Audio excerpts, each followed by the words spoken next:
بسم الله الرحمن الرحیم. نن زموږ د الفقه الميسر 29 نمبر درس دی. احکام الاستنجاء، د استنجا حکمونه هغه درس زموږ شروع. نن پکې اخري درس دی. یستحب معنا ده چې مستحب دی، مستحب وي، مستحب دی.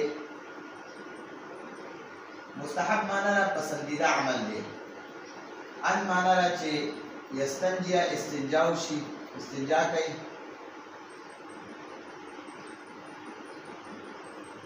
با معنا له ثلاثه دریو ته وایي، درې.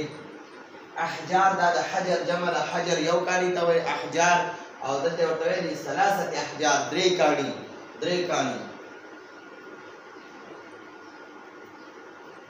ښه دي، دې ته پورې لږ ځان پوه کړو. یستحب ان یستنجي بثلاثه احجار، په دریو کاڼو سره استنجا کول دا پسندیده عمل دی، دا مستحب عمل دی، دا خوښترین عمل دی. په دریو کاڼو سره استنجا کول دا مستحب دی. نو ګورئ، دریو کاڼو سره یا دریو لوټو سره یا دغه شانتې درې چې دی د ټیشو پیپر هغه کم کاغذونه دي، هغه دریو کاغذونو سره، نو دغه سره درې کې دا ټول بیا راغلل. احجار سره دا لوټ هم راغله، او دغه شانتې ورسره دا ټیشو پیپر نن سبا چې کوم استعمالېږي، نو درې ځل به هغه ټیشو پیپر استعمالوي یا به ځان سره درې لوټې استعمالوي. نو دغه مستحب عمل دی.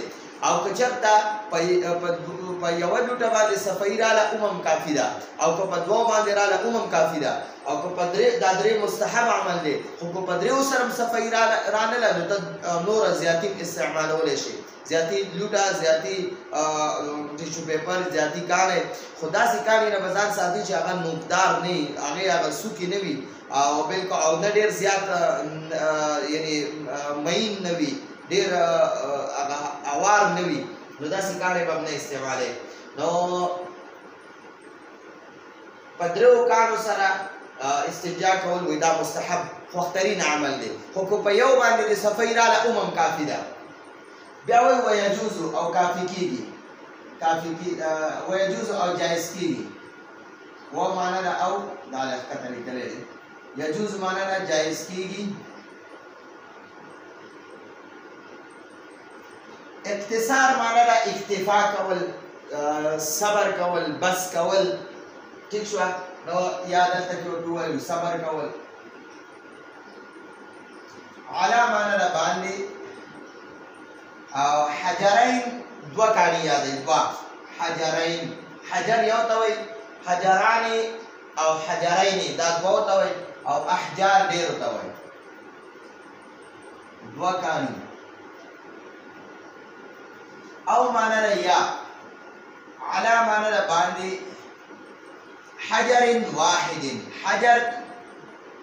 حجر واحد د دې دواړو معنا ده یو کاڼی، واحد یو او حجر کاڼی یو کاڼی.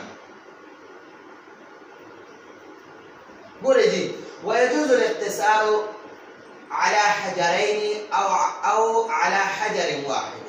په یو کاڼي او په دوو کاڼو باندې بس کول هم جایز دي. یعنی صفایي دي په یو کاڼي یا په دوو باندې راله، نو هم کافي ده، بس دا کافي شوه. وایي کافي کېدل دا جایز دي. اختصار معنا ده کافي کېدل، صبر کول، اکتفا کول، بس کول، دا د ټولې معنی د اختصار راځي. ويجوز الاقتصار على حجرين او على حجر واحد.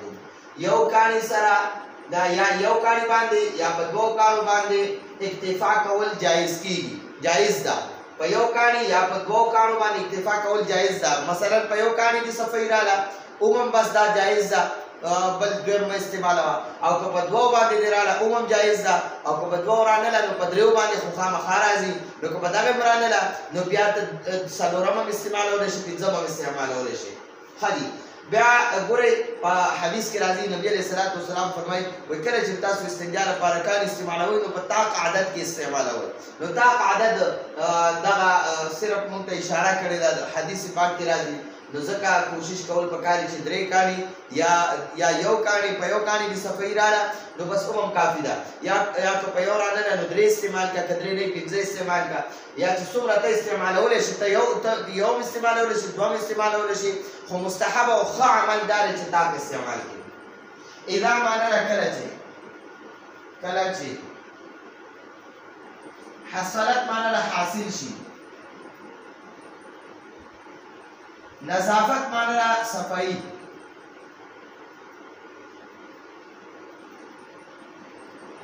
او با معنا سرا، او هی معنا دغکانی هغه.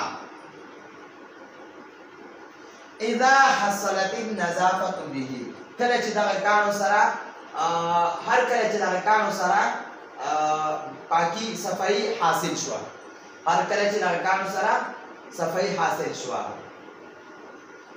نو بیا وای اذا معنا کله چې فرغ معنا فارغ شوي، اوزګار شوي، فارغ شوي، فارغ شوي. من معنا نه، او مسح معنا صفا کول، صفا کول.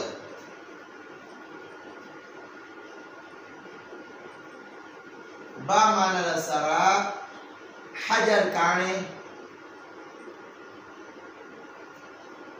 وی اذا فرغ من المسح بالحجر کله چې پکانی سره کله چې پکانی سره صفائی کولونه فارغ شي، کله چې پکانی سره یا کله چې پکانی باندې صفائی کولونه فارغ شي، نو بیا سوی غسلا او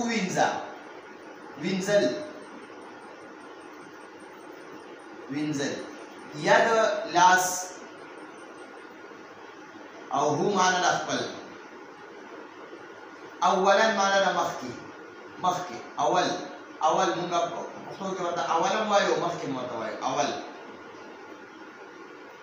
ګورئ ورته وایي اذا فرغ کله چې فارغ شوي من المسح د صفا کولونه بالحجر پکانی باندې چې کله د صفا کولونه فارغ شي، خپل مخرج چې کوم ځای نه یعنی او د سماعتي کېدو والا کوم ځای دی، هغه مقام محل دی چې کله هغه پکانی صفا کولونه فارغ شي، نو وایي غسل یده اولا، نو اول به خپل لاس ووینځي. غسله معنا د وینځل، یو غسل معنا دا لمبل، او دا غسله معنا په غین باندې چې کله زبري نو غسله معنا وینځل، او په غین چې کله پیش راغی نو هغه لمبل دي. نو اذا فرغ من المسح بالحجر کله چې پکانی باندې صفائی کولونه فارغ شي، غسل یده اولا، نو اول به خپل لاس ووینځي. ٹھیک شو دي. ثم معنا بیا به غسل وینځل. محل معنا هغه ځای، محل ورته وي او ځای ورته وي. بالماء با معنا سره، او ما معنا اوبه، واو معنا او نظف معنا صفا کول، نظف معنا صفا کول. محل معنا محل مرتوي او زیم مرتوي هغه زیم. تنظیف معنا خصفا کول، خصفا کول.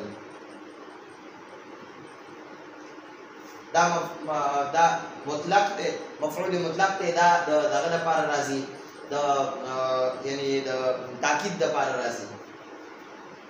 نو بیا راته وایي ثم غسل المحل، وی بیا به د خپل د سماعتي ځای ووینځي بالماء اوبو سره، ونظف او صفا به کې، او نظف المحل او محل به صفا کې، تنظیفا ښه صفا کول.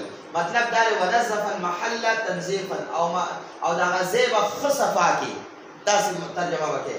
ونظف المحل تنظیفا، او هغه محل به ښه صفا کې، هغه ځای به ښه صفا کې، یعنی د سماعتي ځای به ښه صفا کې. حتی تر دې چې تنقطع الرائحة، تنقطع معنا ختم شي یا زائل شي. ٹھیک شو. رائحه بوی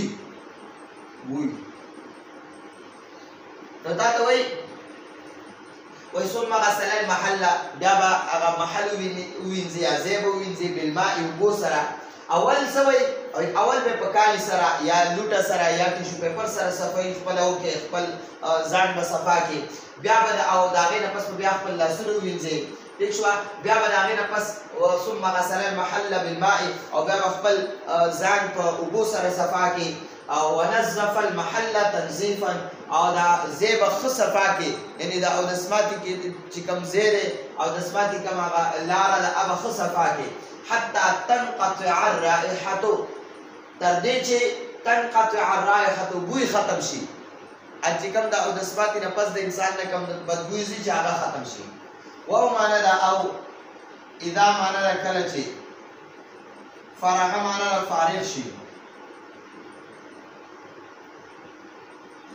من معنی ده نه استنجا ته وایي غسله معنی ده وینځل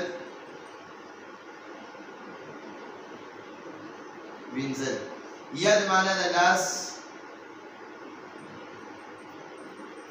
او هو معنی ده خپل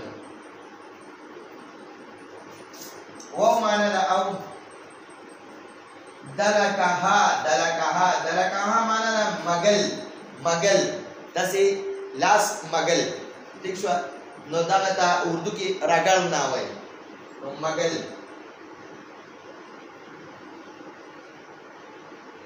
مگل ها معنی ده دغه لاس هغه دلکن معنی ده ښه مګل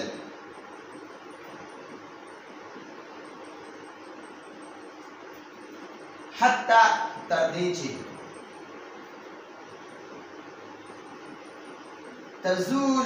تزول معنی ده زائل شي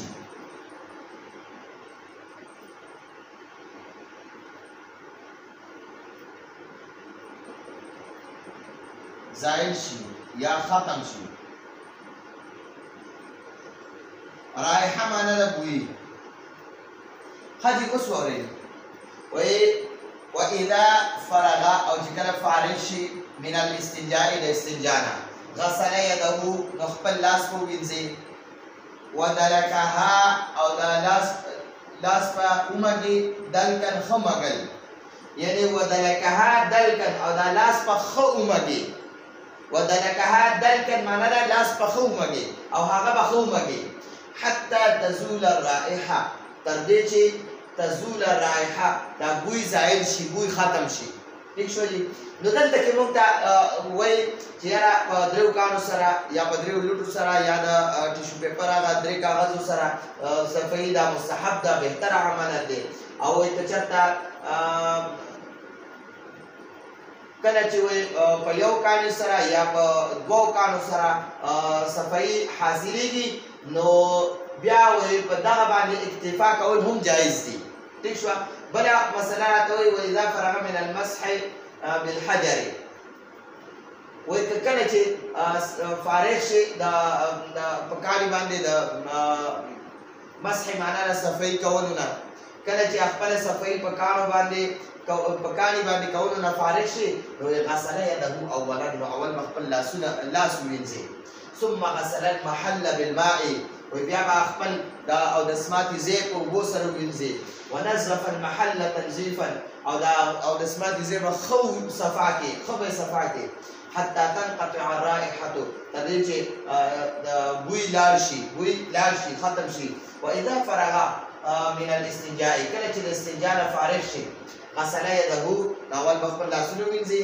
ودلکها دلکن او د لاس په ښه ومږي یعنې ښه به یې په ځمکه باندې ومږي یا نن سبا صابون دی په صابون باندې د ځمکې په ځای د خاورې په ځای باندې سړی په صابون باندې وینځي حتی تزول الرائحه تر دې چې هغه د اودسماتي هغه بدبوی ختم شي د دې لاسو نه نو نن سبا صابون د دې خاورې په ځای باندې ځکه د هر چا باترومونه او کوم د بیت الخلاګانې دي نو هغه ټولې نن سبا د فرش دي او بیا بار سړی د لاس مږلو لپاره وتلی شي په خاوره باندې لاس بهر لاړ شي هلته وبهلي د دې لپاره بهتر عمل دا دی چې په بیت الخلا کې دغه پروت وي صابون نو چې څنګه استنجا نه فارغ شي نو بیا به په هغه صابون سره خپل لاسونه ښه ووینځي حتى تزول الرائحه چې د دې هغه د استنجا سره چې کوم د لاسونو بدبوی شي چې هغه بدبوی ختم شي. دا زمونږ د نن درس او د احکام الاستنجاء اخري درس. راتلونکي درس پورې اجازه غواړم. هذا هو المرام والله اعلم.